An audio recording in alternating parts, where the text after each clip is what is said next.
Nandito kami sa MOA para mag ice skating si Sam. Kasi birthday niya. Kaso, gano? Ang ganda ng get up. Oh.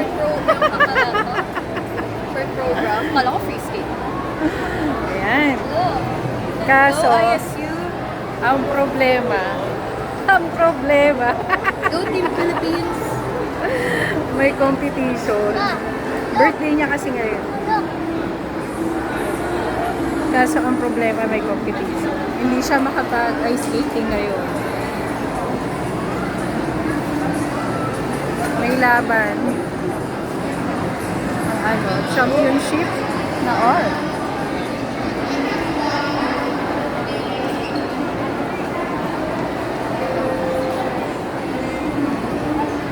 Gusto ko yan. So, Ate Sam, happy birthday talaga. Thank you. Nanood na lang po tayo ng contest po nila. Yun na lang. Excited pa naman siya, oh. Ang ganda na sa skates. So, better luck next time na lang, Ate Sam. Andito kami sa Ayala Mall Isusuko. para roller skate. Yeah. Yeah. Tignan natin kung meron.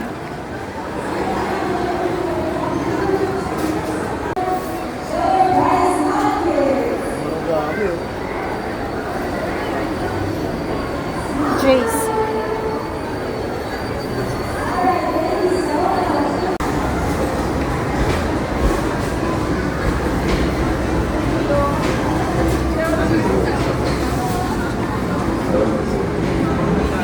So, ito na nga. Ending namin dito kami sa Roller Fever.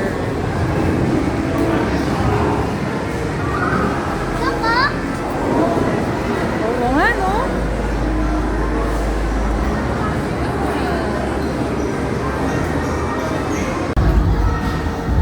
Ah, si Pabo.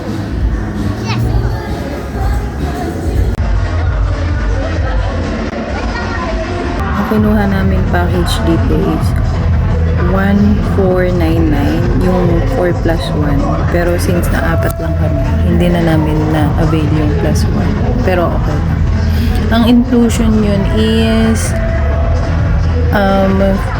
may coach na, tapos free locker, tapos meron na rin yung guide, yung hawak ni Jace. Tapos napakabait ng staff dito. Ayan yung coach na yan. Nagsabi lang ako dun sa staff nila na kailangan ng coach ni Jace. So, kusa naman siya lumapit. Free yan, walang bayad yan. Napakatyaga ng coach nila dito. Biruin mo hanggang sa matapos yung time namin, tinuturuan niya si Jace kung paano mag-roller skate.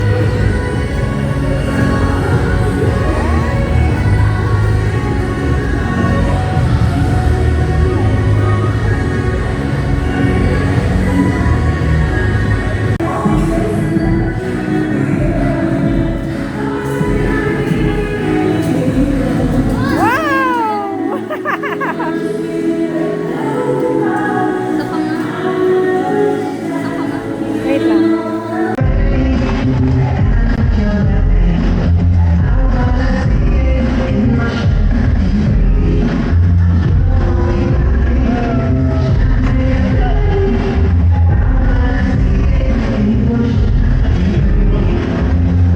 Ang nagandahan dito sa lugar na to, hindi siya overcrowded.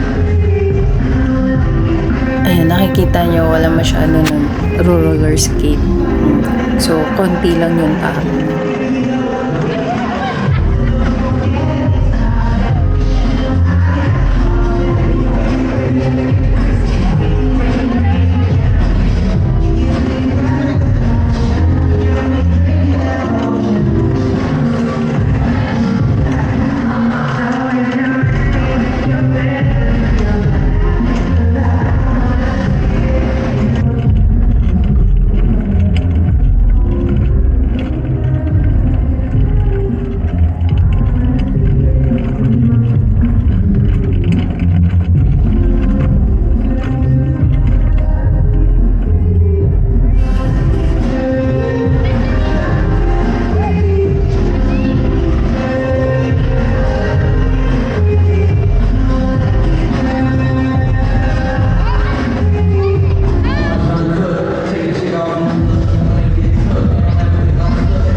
pati yung asawa ko nag-enjoy sa roller skating.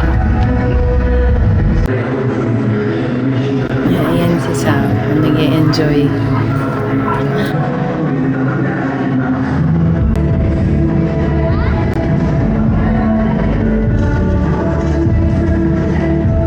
Yan, kung mapapansin nyo sa video, marami mga staff na nakapalibot.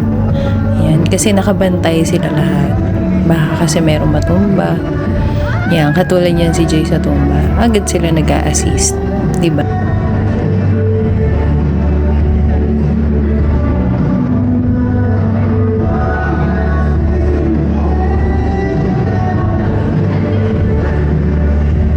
Shout out dyan sa mga staff ng Roller Fever. Yan. Ano mo naman si Jay, so marunong na mag-roller skate. Kahit merong guide, at least, di ba, natutunan niya. Nag-e-enjoy na rin siya sa loob. Meron pala dyan chairs and tables. Pwede kayong kumain. Meron din silang parang mini canteen. Meron dun drinks, tapos mga pika. Para kapag napagod kayo, pwede kayong kumain. Pwede kayong bumili sa kanila. Tapos kapag merong parents na gustong magbantay, tapos antayin yung anak nila, meron silang waiting area din. Ipa-flash ko yung rates nila sa dulo ng video na to. So, ang rating namin dito is 10/10. Talaga nag-enjoy kami mag-anak dito. So, yun lang. Thank you for watching po. Bye!